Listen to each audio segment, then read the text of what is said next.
خبر شامل کرتے ہیں شوبز سے۔ ترکش ڈراموں سے ہماری انڈسٹری پر کوئی منفی اثر نہیں پڑا: اداکار ہمایوں سعید۔ پاکستان فلم و ٹی وی انڈسٹری کے معروف اداکار ہمایوں سعید نے کہا ہے کہ ترکش ڈراموں کے پاکستان میں نشر ہونے سے ہماری انڈسٹری پر کوئی منفی اثر نہیں پڑا ہے۔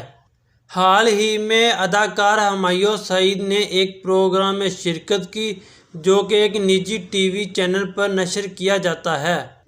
پروگرام کے میزبان نے ہمایوں سعید سے سوال کیا کہ ترکش ڈراموں کی وجہ سے پاکستان شوبز انڈسٹری متاثر ہوئی ہے، جس پر اداکار نے کہا کہ نہیں، ایسا کچھ نہیں ہے، بلکہ ہمارے یہاں ترکش مواد آنا چاہیے۔ میزبان نے پوچھا کہ کہا جا رہا ہے ترکش ڈراموں کی وجہ سے پاکستان کے کئی فنکار بے روزگار ہو گئے ہیں، کیا یہ بات درست ہے؟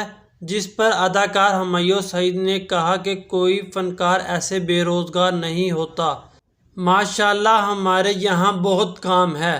اداکار نے کہا کہ پاکستان میں اتنے زیادہ ترکش مواد آئے گا ہی نہیں کہ جس سے ہمارا ٹیلنٹ یا انڈسٹری متاثر ہو۔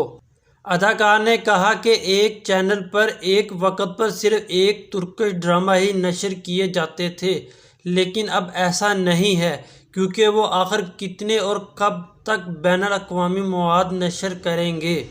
اداکار نے کہا اگر کوئی ترکش ڈرامہ یا کوئی بین الاقوامی مواد بہتر ہے تو اسے پاکستان میں نشر ہونا چاہیے، اس سے ہمیں بھی فائدہ ہوگا اور وہاں کی انڈسٹری کو بھی ہوگا۔